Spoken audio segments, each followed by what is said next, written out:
एक तो चोरी ऊपर से सीना जोरी, ये कहावत उत्तर प्रदेश के कानपुर जिले में चरितार्थ हुई है।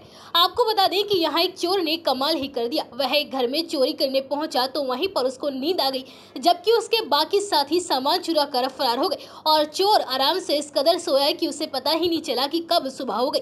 वहीं जब सुबह मकान मालिक का एक रिश्तेदार घर पहुंचा तो चोर को सोता देख वह हैरान रह गया। मकान मालिक के रिश्तेदार ने चोर को जगाया तो उल्टा चोर ने उससे पूछ लिया, तू मेरे घर में कैसे घुस आया और मेरे बीवी बच्चे कहाँ हैं? वहीं पुलिस ने चोर और उसके एक साथी को अब गिरफ्तार कर लिया है। दरअसल कानपुर के नौबस्ता के रहने वाले इंद्र कुमार की पत्नी को कैंसर था, जिसके चलते उनकी बुधवार को मौत हो गई। इस घटना के बाद इंद्र कुमार अपने गाँव चले गए और अपने घर की चाबी उन्होंने अपने रिश्तेदार रामजी तिवारी को दे दी। इंद्र कुमार गल्ला व्यापारी हैं, इसलिए चोरों को उनके घर में काफी पैसा होने की उम्मीद थी। आरोप है कि नौबस्ता के ही रहने वाले दीपक शुक्ला ने अपने साथी सोनू पांडे और सुनील तिवारी के साथ मिलकर इंद्र कुमार के घर में चोरी करने का प्लान बना लिया और तीनों रात में ही उनके घर में चोरी करने के लिए आराम से घुस गए। चोरी करने के दौरान अचानक दीपक शुक्ला को नींद आने लगी। उसने अपने साथियों से कहा, तुम लोग चोरी करके सामान बांध लो, तब तक मैं थोड़ा सा सो लेता हूँ।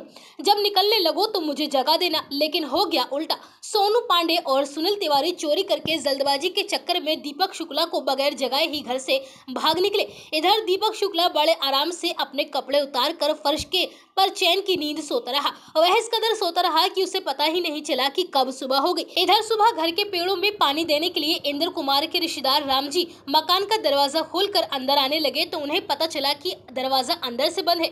फिर उन्होंने इंद्र कुमार को फोन किया और बोले कि क्या लोग तुम घर आ गए हो, दरवाजा अंदर से बंद क्यों है? उन्होंने कहा कि मैं तो अभी गाँव में हुई हूँ। इस पर रामजी तिवारी मकान की बाउंड्री फांद कर अंदर पहुंचे तो कमरे में देखा कि सामान सब उल्टा पुल्टा पड़ा हुआ था और फर्श पर एक शख्स बड़े ही आराम से चैन की नींद सो रहा था। रामजी समझ गए थे कि घर में चोरी हो गई है। इसके बाद उन्होंने फर्श पर सो रहे चोर को जगाया और पूछताछ करने की कोशिश की, मगर चोर ने उल्टा रामजी से पूछ लिया कि तुम मेरे घर में कैसे आ गए, मेरे बीवी बच्चे कहाँ हैं? इतना सुनते ही रामजी ने आसपास के पड़ोसियों को बुला लिया। इसके बाद उन लोगों ने चोर दीपक को पकड़कर पुलिस को सौंप दिया। पुलिस ने जब आरोपी दीपक से पूछताछ की तो पता चला कि वह अपने दो साथियों के साथ घर में चोरी करने के लिए आया था, लेकिन उसे नींद आ गई, जिसके चलते वह यहीं सो गया। वहीं इस बारे में नौबस्ता के इंस्पेक्टर सतीश कुमार पांडे का कहना है कि ये तीन चोर थे जो घर में ताला बंद देखकर अंदर घुस आए थे।